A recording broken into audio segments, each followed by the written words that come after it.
Bonjour à tous et bienvenue sur ma chaîne, la bibliothèque d'Emilia. Aujourd'hui on se retrouve pour un update lecture sur ce qui a rythmé ma fin de mois de juin. Et alors autant il y a eu du très bon, autant il y a eu quelques déceptions, on va voir ça ensemble. Je vais prendre les livres dans l'ordre dans lequel ils sont empilés et pas forcément dans l'ordre de lecture. Et c'est parti. En audio j'ai lu Caraval de Stephanie Garber, donc le premier tome de la trilogie. J'ai une édition anglaise que je trouve très chouette avec le dos comme ça. Pourquoi une édition anglaise? Simplement parce que déjà de 1 je l'ai écouté en anglais sur Scribd. J'en ai parlé plusieurs fois, c'est une plateforme où on a des audiobooks en illimité en anglais. Si jamais vous voulez un code parrainage d'ailleurs, je vous le mets dans la barre d'infos, c'est 2 mois gratuits. Mais je suis pas du tout là pour faire de la pub. Donc je l'ai écouté sur Scribd et puis la traduction française n'est pas publiée les 3 tomes dans la même maison d'édition. Et j'avoue que ça, j'ai un peu du mal. Du coup, je me suis dit que j'allais les prendre en anglais. En plus, ces jolies petites éditions m'ont coûté la modique somme de 11 € chacune. Voilà. Parce qu'en fait j'avais quand même envie de les garder dans ma bibliothèque. Bon après là je n'ai pour l'instant commandé effectivement que le premier. Je vais voir après avec le deuxième si ça continue. Puis si le deuxième me plaît pas, je ne garderai pas celui-là et je n'achèterai pas les autres. Mais c'est parce que j'avais très envie de lire Once Upon a Broken Heart, donc Il était une fois un cœur brisé, que j'ai lu en version collector Fairyloot qui est magnifique. J'ai aussi le deuxième tome dont j'ai complètement oublié le nom qui est aussi en version collector dans ma bibliothèque. Et il y a la vente du troisième tome qui va pas tarder. Du coup j'avais quand même envie de me lancer dans cette saga avant. On va suivre l'histoire de Scarlett et Tella alias Donatella qui sont 2 sœurs et en fait il y a un univers un petit peu magique où tous les ans il me semble le fameux Legend qui est donc Master Legend organise tous les ans ce qu'il appelle Caraval qui est une espèce de jeu qui se passe dans une ville différente à chaque fois où il y a un prix à gagner, où il y a des épreuves et où surtout il ne faut croire en rien puisque tout peut être seulement du cinéma et de l'acting parce qu'il y a énormément de performers qui sont embauchés en fait tout simplement pour jouer dans Caraval et il faut toujours se méfier des apparences. Et Scarlett elle a désespérément envie de voir Caraval toute sa vie, elle a écrit à Legend en lui demandant de passer dans sa ville et il n'est jamais venu jusqu'à ce que elle soit promise à un mystérieux prince et qu'elle se retrouve un petit peu obligée de fuir avec sa sœur grâce à Julian, un personnage qui arrive un petit peu bizarrement dans l'histoire. Ils vont rejoindre l'Isla de los Sueños qui est donc l'endroit où va se dérouler Caraval cette année et sur place Scarlett va se rendre compte qu'en fait le but du jeu c'est de retrouver sa sœur qui a été kidnappée pendant qu'elle arrivait. Et si jamais elle réussit, elle aura le droit à un vœu qui sera accordé par Legend, n'importe lequel. Du coup, va s'en suivre toute une série d'épreuves et de jeux et d'illusions et de négociations et j'avoue que j'ai trouvé ça super chouette. Alors c'était une lecture un peu bof, mais j'ai quand même envie de continuer pour une bonne raison, c'est que je trouve que l'univers est vraiment chouette. Et l'univers est plutôt original, il y a tous ces jeux, il y a toutes ces épreuves, toutes ces illusions, tous ces marchandages où en fait on va acheter par exemple un indice ou une information contre 2 jours. Donc 2 jours où les gens vont dormir et il va se passer plein de choses entre temps et ils pourront se réveiller qu'après. Voilà, il y a plein de choses qui sont très intéressantes. Par contre j'avoue que les personnages ça fait très cliché 2010 et du coup je suis pas méga fan notamment des 2 sœurs, je les trouve pas incroyables et Julian je trouve qu'il a le charisme d'une huître. Voilà, clairement je le trouve pas du tout charismatique, je trouve qu'il est un peu inutile parfois même. En fait j'aime beaucoup l'univers et vu que ça va se passer dans le même univers que Il était une fois un cœur brisé, bah, j'ai envie quand même de lire toute la trilogie, surtout qu'on m'a dit que le deuxième était vachement bien. Donc j'ai quand même envie de lire la suite, mais voilà, je trouve que les personnages sont un peu clichés et un peu datés par rapport à leur caractère, par rapport au fait que Scarlett c'est un peu une demoiselle en détresse. Enfin, voilà, je trouve qu'il y a des choses qui ont fait leur temps et que je suis pas ravie de retrouver quoi en gros. Mais après c'était pas une mauvaise lecture, je l'ai écouté en plus.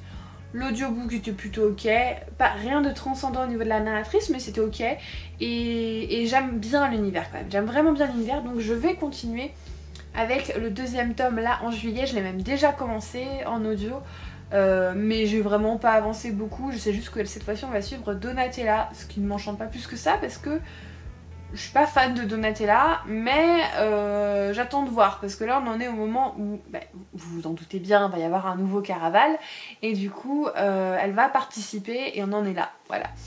Donc je vous en dirai plus le mois prochain. Ensuite j'ai lu Héloïse, les fleurs du sérail d'Elisa Sebel, publié chez Jeanne et Juliette. Je vous en ai parlé notamment dans mon vlog 7 jours 7 livres que je vous mets juste ici, où et ben d'ailleurs là je vois les 3 prochains livres, celui-ci et les 2 prochains sont lus dans le cadre de ce vlog et du coup même il y en a un autre même. Du coup si jamais vous voulez un peu plus d'informations et surtout un peu plus de mon ressenti à chaud, je vous invite à aller voir mon vlog. De quoi ça parle théoriquement? Héloïse, c'est une histoire qui se passe en 1810 à Alger et on va suivre une jeune vivandière, donc c'était en fait une femme de l'armée de Napoléon qui allait nettoyer les plaies, qui allait laver le linge, voilà ce genre de choses. Elle va débarquer avec son unité sur donc les côtes d'Alger et en tant que femme elle va être capturée pour rentrer dans le harem du Dey, qui est un petit peu le représentant de la loi et de l'ordre et aussi de l'autorité religieuse à ce moment-là. Et du coup elle va être un petit peu contrainte d'oublier tout ce qu'elle est pour devenir quelqu'un d'autre. On va lui donner un autre nom, on va l'habiller différemment, elle va manger différemment, elle va devoir se plier aux coutumes, à la religion, toutes ces choses qu'elle ne connaît pas. Et secrètement elle va toujours évidemment rêver de sortir en fait de cette prison un peu presque dorée mais en même temps horrible parce que finalement on les prive quand même de leur liberté. Et je vais vous dire que c'était une lecture un peu mitigée. Ça m'embête en plus parce que Jeanne et Juliette ils viennent tout juste d'être créés et j'ai déjà à redire. Je suis ambassadrice en plus, on m'a envoyé ce roman gratuitement pour que je vous le chronique avec sincérité et d'ailleurs la preuve parce que je vous fais un avis plus que mitigé. Je m'explique. Je trouve que la plume d'Elisa Sebel est vraiment très chouette, elle est très belle, il y a des mots qui sont très impactants, il y a des tournures de phrases qui sont vraiment chouettes, qui sont agréables et qui sont vraiment prenantes, qui vous... voilà, qui veulent vraiment dire quelque chose et qui crient en fait la survie et ce genre de choses. Malheureusement j'ai trouvé déjà de 1 que à part dire qu'elle veut s'en sortir, elle fait pas grand chose l'héroïne. Mais surtout, et là à mon avis c'est un petit problème plutôt au niveau de l'édition, c'est-à-dire qu'en fait il y a déjà un livre qui parle des aventures d'Héloïse qui a été publié mais chez une autre maison d'édition. Et du coup l'idée c'était que celui-ci puisse passer pour un premier tome et qu'on puisse lire celui-ci sans avoir lu le reste. Du coup vous avez énormément de flashbacks et de moments qui rappellent ce qui s'est passé dans l'autre livre afin que vous ne puissiez commencer en fait cette saga directement par ça. Sauf que dans l'idée c'est chouette parce que ça évite aux lecteurs qui commencent par là, qui sont pas conscients qu'il y a un tome 1 déjà, ça permet aux lecteurs de pouvoir commencer directement, de ne pas avoir à lire celui d'avant, d'être plongé directement, mais là où moi je suis un peu gênée, c'est qu'il y avait beaucoup de flashbacks, beaucoup. Et moi ça m'a coupée dans ma lecture parce que j'arrivais... En fait ça me sortait à chaque fois de ma lecture et je me disais mais pourquoi on me reparle de cet endroit où en plus je ne suis pas allée entre guillemets. J'ai trouvé voilà que ça avait été fait dans une bonne initiative mais pour moi ça n'a pas été fait correctement dans le sens où... ça m'a sorti de ma lecture et je trouve ça dommage et en fait c'est vraiment ce côté là je pense qui fait que ça a été une lecture mitigée parce que toutes les ambassadrices qui avaient lu le premier tome ont adoré celui-ci, mais elles l'ont adoré, tout le monde était en train de l'encenser et avec mes copines on n'avait pas lu le tome d'avant et on était un peu étonnés, on se disait ça c'est dommage, je suis pas plus à fond que ça, voilà il y a des trucs qui me plaisent pas et on comprenait pas trop, mais en fait c'est ça. C'est que toutes celles qui ont adoré, les flashbacks ça leur rappelait des choses qu'elles avaient déjà lues et du coup ça s'intégrait un petit peu mieux dans l'esprit, dans l'histoire et ça faisait moins sortir en fait puisqu'elles l'avaient déjà lu, c'était juste des réminiscences alors que pour nous c'était vraiment des nouveaux éléments, on était là genre voilà. Donc bref, ça a été un petit peu mitigé, je lirai quand même la suite parce que vraiment je trouve que par contre la plume est très très belle, vraiment au niveau de la plume j'ai rien à redire. La plume même, je veux dire au niveau des tournures de phrases, des choix des mots, des structures narratives, c'était très chouette. Et maintenant que du coup je connais un peu plus, puis je vais essayer du coup de lire le tome d'avant, avant de passer à celui d'après, j'espère avoir moins ce genre de flashback sachant que du coup le tome 2, il sera dans la même maison d'édition, donc normalement ça devrait aller mieux. Mais voilà, sachez-le si jamais ça vous tente. Pour moi, je pense qu'il est préférable de lire La prisonnière de la mer avant. Voilà, après ce n'est qu'un conseil. Un autre livre que j'ai lu dans le cadre du 7 jours 7 livres, c'est Steam Sailor de S. Green, publié chez Gulfstream. Et là, ça a été trop chaud. Ah, je match un peu, vous avez vu. L'adorable E.S. Green, en plus, me l'avait dédicacée et on a un petit peu papoté en MP. Elle est vraiment trop chou. Mais au-delà de ça, l'héliotrope, c'est l'histoire de Prudence, qui est une jeune fille qui vit dans le monde d'en bas, parce que vous avez le monde d'en bas et le monde des nuages. Et elle va être capturée par un vaisseau pirate peuplé d'une bande de joyeux lurons pirates qui vont l'emmener découvrir le monde d'en haut en même temps qu'ils la capturent. Et petit à petit, elle va forcément nouer des liens sur ce bateau avec l'équipage et jusqu'à en devenir presque un membre. Et le but de toute cette aventure, c'est de découvrir la cité des alchimistes, qui étaient des espèces de mages. En fait, ils utilisaient la magie et qui ont été décimés. Et maintenant, il faut plus en parler, c'est un peu tabou. Ils ont banni toutes les choses qui se rapportent à l'alchimie et tout machin. Et du coup, le but, c'est de chercher la cité des alchimistes qui est perdue depuis longtemps. Et c'était trop chouette, ça a des vibes à la fois du château ambulant, mais aussi de la planète au trésor, et aussi de l'Atlantide. Vraiment, toutes ces choses un peu steampunk, mais aussi quand même assez abordable, je trouve, parce que le steampunk, je vais vous dire, c'est pas forcément mon genre préféré. Ça d'ailleurs ne m'attire pas vraiment de base, mais là c'était vraiment chouette. Et surtout, ce que j'ai le plus aimé, c'est que cette écriture est extrêmement graphique.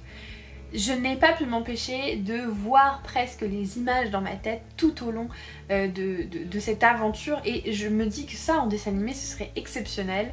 Les personnages sont pas trop clichés et en même temps ils ont chacun des traits de caractère un petit peu particuliers pour bien les différencier. Prudence est une héroïne qui est super, elle est pas du tout agaçante. Elle pose les bonnes questions, elle fait ce qu'il faut, voilà, elle découvre. Alors forcément, des fois elle sait pas trop quoi faire, mais elle découvre et c'est pas agaçant comme manière de faire, et juste en fait je me suis prise d'affection vraiment pour tous ces personnages et pour cette histoire que j'ai trouvée super haletante et intrigante et pleine d'aventures, et j'avais trop envie de faire partie de l'équipage à la fin, donc j'ai hâte de revoir l'autrice en salon parce qu'elle fait des dédicaces tellement belles que je vais attendre de la revoir pour lui prendre les tomes d'après. Mais en tout cas, quelle chouette découverte, c'était vraiment trop chouette. Une autre excellente lecture, Ce monde qui est le mien, de Jen Kalonita. C'est publié dans la collection Twisted Tales d'Hachette Hiro. Et ça aussi je l'ai lu dans le cadre du 7 jours 7 livres. Et quel bonheur, c'était trop chouette. Alors attention, les Twisted Tales et moi, vous avez vu, on est encore raccord. C'est un petit peu... ça passe ou ça casse. Soit j'aime pas du tout, soit j'aime beaucoup. Et j'avais peur parce que Hercule c'est vraiment un de mes personnages préférés. Megara quoi. Et puis le film je trouve drôle, j'adore les musiques, enfin voilà, c'est vraiment mon Disney préféré, je pense qu'on peut le dire. Et du coup j'avais un petit peu peur. Ah d'ailleurs, en parlant de Disney préféré, regardez-moi le cadeau qu'une de mes meilleures amies m'a fait pour mon anniversaire. Le vinyle de la musique d'Hercule. Oui, messieurs, dames. D'ailleurs, à l'intérieur, il est doré. Voilà, mais vu qu'on va déménager, je le garde sous blister pour le protéger. Bref, c'était l'interlude de vinyle. Donc, j'avais un petit peu peur parce que, bah voilà, je savais pas à quelle sauce j'allais être mangée. Et en fait, je l'ai trouvé vraiment bien. Il est court et en même temps, il est rythmé. Il respecte à la perfection les caractères des personnages, leur psyché, ce qui s'est passé avant, ce qui aurait pu se passer, et en fait ce qui en fait une suite totalement cohérente au film. Vraiment, j'entendais les personnages parler, je voyais les scènes dans ma tête. On ajoute une couche supplémentaire à Megara, qui est déjà la première princesse, même si c'est pas officiellement une princesse, à avoir une personnalité intéressante, intrigante, particulière, pas manichéenne, qui va parfois faire les mauvais choix. Enfin voilà, elle avait déjà cette couche de personnalité qui la rendait vraiment différente et intéressante et humaine surtout, pas parfaite. Et là d'autant plus puisque elle est confrontée à celui qui est affilé à la Péloponnèse avec une autre alors qu'elle avait vendu son âme pour Hadès. Et elle va gérer ça d'une main de maître, même si parfois elle va risquer de prendre les mauvaises décisions, même si parfois elle va faire des choix un petit peu douteux. C'est Meg quoi, donc Meg est incroyable et d'autant plus dans ce livre et j'ai vraiment aimé parce que comme ça elle est traitée un petit peu sur un pied d'égalité avec Hercule qui a ce statut de super mâle, d'être divin en fait, parce qu'il est divin. Et j'ai trouvé ça cool qu'on puisse lui donner aussi à elle ses lettres de noblesse. Et ma seule petite déception c'est qu'on ait très peu vu Hercule qui comme je vous dis est vraiment l'un de mes personnages préférés de tout le monde Disney, mais en même temps il fallait qu'il s'efface un peu pour la laisser briller. Oh là là, mais encore une lecture exceptionnelle, Descendre sur tes mains, écrit par Nora Lake et publié aux éditions Hurlevent. C'est ma copine Lucie de Entre les lignes de Lucie qui me l'avait suggéré pour une vidéo que vous verrez un peu plus tard sur la chaîne. Et quelle joie d'avoir lu ça. Et encore, je l'ai lu en été alors que c'est clairement une lecture d'automne. Autant vous dire que si je l'avais lu en automne, ça aurait été un coup de cœur absolu. Là, on reste sur une très bonne lecture. De quoi ça parle? Ça va parler d'Alice, qui est une jeune orpheline et qui va se retrouver un petit peu attirée dans un manoir et mise sous pupille d'un homme qui s'appelle Isaac, parce qu'en fait on s'est rendu compte que finalement ça aurait été peut-être la fille du riche propriétaire qui est mort maintenant. Et du coup elle va être mise en pupille par Isaac qui je crois est le frère adoptif de son papa, j'ai oublié cette histoire là. Et Alice elle va grandir un petit peu enfermée, loin de tout, avec comme seul repère ses gouvernantes et cet homme mystérieux, jeune, beau. Et elle va développer ses sentiments, son désir, enfin sa vie de jeune fille en fait. Et en parallèle vous avez un manoir qui est vraiment très intriguant puisqu'il semblerait qu'il se passe des choses pas très nettes là-dedans. Et on va suivre du coup cette évolution en fait de cette jeune fille qui va découvrir la vie et qui va découvrir la mort en même temps. Et je vous dirai pas comment, pourquoi, voilà, mais enfin ça fait partie des thématiques de ce livre. Et franchement c'était incroyable, c'était une ambiance vraiment particulière, une ambiance poisseuse et froide du genre gothique et en même temps avec la sensualité de la Dark Academia, parce que la Dark Academia ça flirte énormément avec la sensualité. Et on avait ces deux choses qui étaient vraiment réunies autour d'un jeu d'échecs qui pour moi était un petit peu le point de rassemblement de toute l'histoire. Et c'était trop chouette, c'était vraiment très bien. Les personnages étaient très intéressants, les passages dans le passé ne nuisaient absolument pas à l'histoire, ne nous faisaient pas sortir de l'histoire, au contraire. Et ça c'était chouette, moi j'adore les doubles temporalités. Et puis le petit, la cerise sur le gâteau, le pompon sur la Garonne, la playlist de lecture. Mais si vous êtes mélomane comme moi et que ça vous dérange pas d'avoir un fond sonore pendant que vous lisez, mais si vous ne l'avez pas fait et que vous ne l'avez pas lu encore, utilisez cette playlist de lecture. Elle est composée de musique classique, même contemporaine, mais qui tire, enfin qui ressemble à de la musique classique en tout cas. Quasiment que du piano, quelques cordes et beaucoup d'émotions et de musique sans parole, surtout qui raconte une histoire à travers de la musique et qu'on n'a pas besoin en fait de chanter, parce que rien que la musique avec le tempo, avec le volume, avec la façon dont on appuie sur les notes, enfin voilà, moi qui fais du piano j'ai été servie. Et pour la plupart, parce qu'il y en a 2 ou 3 où j'étais pas aussi enjaillée par l'association lecture morceau, parce que pour moi le rythme ne convenait pas forcément, mais c'est vraiment genre 2-3 chapitres sur une cinquantaine. Mais sinon c'était trop bien, c'était vraiment chouette. Et ça c'est du génie, et pour les gens qui aiment la musique c'est du pain béni en fait. Encore une bonne lecture, bon alors pas un coup de cœur mais une bonne lecture. Il s'agit du premier tome, enfin non, plutôt la première intégrale de Bridgerton, donc écrit par Julia Quinn et publié chez J'ai lu, ce sont les éditions Collector, que mon amoureux m'a offert pour mes 31 ans. Que dire, parce que si vous n'avez pas entendu parler des Bridgerton, vous êtes resté dans une grotte ces 2 dernières années. On va suivre donc les 2 premiers tomes qui concernent Daphné et Anthony dans cette famille Bridgerton qui va avoir un but ultime à chaque tome, très clairement c'est toujours le même, se marier. Mais c'est drôle, c'est pendant la Régence anglaise, c'est mignon, c'est du plaisir coupable, c'est beaucoup de joutes verbales, c'est un petit peu de scène olé olé, il faut le dire quand même. Mais que j'ai trouvé très drôle parce que c'est vrai que quand on passe de certaines sagas de romantécie avec des termes plus que vulgaires, disons-le quand même, à sa féminité pour décrire certaines parties du corps. Voilà, c'est rigolo, je me suis gossée, j'ai ri et du coup ce genre de scène ça me dérange pas trop parce que du coup les termes utilisés me font plus rire qu'autre chose. Mais c'était chouette. Après j'avoue que j'ai préféré le tome sur Daphné à la série parce que j'ai trouvé que Daphné avait un peu plus de piquant, elle était un peu plus réactive et un peu plus dans voilà, je me laisse pas faire. Par contre le deuxième tome, j'ai clairement préféré la série. Déjà pour toutes les thématiques autour de l'Inde, pour toutes les thématiques autour des grands-parents des deux jeunes filles qui veulent absolument marier leur petite fille, toute la question d'argent autour de ça. Alors que dans le tome 2 en livre, je trouvais que c'était un peu plus plat comme histoire. Il n'y avait pas ces enjeux derrière qui étaient ce qui amenait un petit peu le sel dans l'histoire. Et du coup j'ai préféré quand même la série en ce qui concerne le tome 2, mais j'ai préféré le livre en ce qui concerne le tome 1.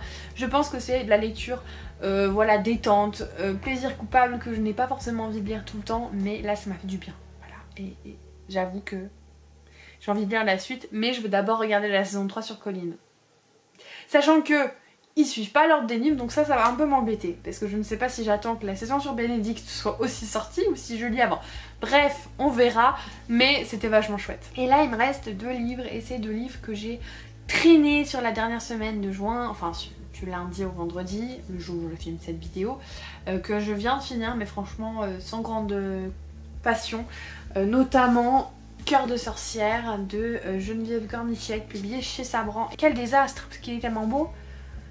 Ça me rend triste, mais franchement je n'ai pas du tout adhéré. Je ne sais pas pourquoi. En fait on va suivre le... Je sais même plus comment on prononce son nom. Angrboda, voilà, qui est une sorcière. Dans la mythologie nordique c'est une géante. Et en fait elle va tomber amoureuse de Loki et elle va faire des enfants et ça s'arrête là. Voilà, clairement, et ça je vais reprendre, Elise tu m'en voudras pas tes propos, c'est Angrboda fait la popote, Angrboda attend Loki, Angrboda nettoie sa grotte. Tous les crédits vont à Elise pour cette phrase descriptive, mais qui décrit tellement bien le roman. Je trouve qu'il ne se passe pas grand chose, que c'est long, que l'écriture est lourde, et en plus moi les chapitres de 200 pages, clairement j'ai du mal. Parce qu'en fait il y a 3 chapitres, dont un qui fait 50 pages là. Je sais pas si je vais le retrouver d'ici là, mais genre ça c'est un chapitre et là il y a 2 chapitres. Voilà.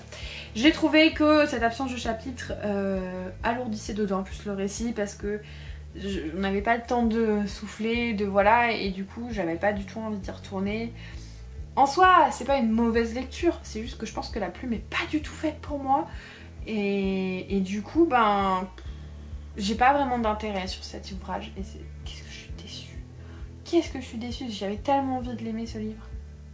En plus je viens de finir la série Viking, donc vraiment j'avais envie d'aimer ce livre, mais ça l'a pas fait. Donc je pense qu'on va pas s'attarder plus longtemps là-dessus. Et enfin le dernier livre c'est La fille du bourreau de Céline Knidler, publié chez Jeanne et Juliette, encore. C'est un premier tome d'une saga historique qui va se focus sur Céleste qui est la fille du bourreau et qui va sauver le jeune Louis XIV de la noyade. Et de là va commencer toute une suite de péripéties. Alors, là aussi ce livre m'a été envoyé gratuitement pour avis sincère et je vais vous donner mon avis sincère. Je ne suis pas emballée. Voilà, en fait je suis très perplexe parce que je n'arriverai pas à décrire ce que je ressens. Je lis, je suis pas intéressée plus que ça, mais je trouve pas ça nul non plus. Juste, j'ai un sentiment très neutre. Et c'est très bizarre, parce que du coup, je ne sais pas quoi vous dire. C'est loin d'être mauvais, mais juste, je sais pas, j'arrive pas à me mettre dedans. Alors, j'ai une semaine compliquée, c'est le peu de le dire. J'ai peu dormi vraiment peu dormi. Je suis très fatiguée. D'ailleurs là j'ai mis une tonne d'anti-cerne mais ça se voit encore. Et ça a peut-être joué. Peut-être aussi sur celui d'avant ça a peut-être joué mais je pense juste que la plume n'était pas faite pour moi. Là ça a peut-être joué. En fait j'arrive pas à me mettre dedans. J'arrive pas à suivre les personnages. Des fois je me questionne sur pourquoi ils font ça. Ah oui c'est vrai. Et voilà, et ça arrivait plusieurs fois. Et du coup je suis un peu déçue parce que j'avais vraiment envie d'adorer en fait. Et je n'adore pas. Je ne déteste pas, mais je n'adore pas. J'apprécie. Je dirais pas que j'aime, je dirais pas que je n'aime pas, juste j'apprécie. Mais voilà, sans grande conviction et c'est dommage parce que je pense que ça peut plaire à beaucoup de monde. Donc voilà, je suis un peu en demi-teinte là-dessus. C'était pas mauvais, je vous conseille d'aller regarder par vous-même si jamais vous aimez les sagas historiques. Parce que vraiment c'est pas mauvais du tout. Mais juste, je sais pas, j'ai pas réussi à accrocher plus que ça. Et voilà, on est arrivé à la fin de cette update lecture, j'espère que ça vous a plu, n'hésitez pas à me dire s'il y a un livre parmi cette sélection qui vous fait envie. Si jamais vous êtes encore là jusqu'au bout, n'hésitez pas à mettre un emoji sur la Grèce antique pour Hercule. Je vous remercie pour tout le soutien que vous m'apportez à chaque fois, évidemment. Merci encore d'être là et de me soutenir, d'autant plus en ce moment. Si jamais vous n'êtes pas abonné, n'hésitez pas à le faire, mettre un petit pouce en l'air et un commentaire. Et en attendant la prochaine vidéo, comme d'habitude, je vous souhaite de merveilleuses lectures et je vous fais des bisous.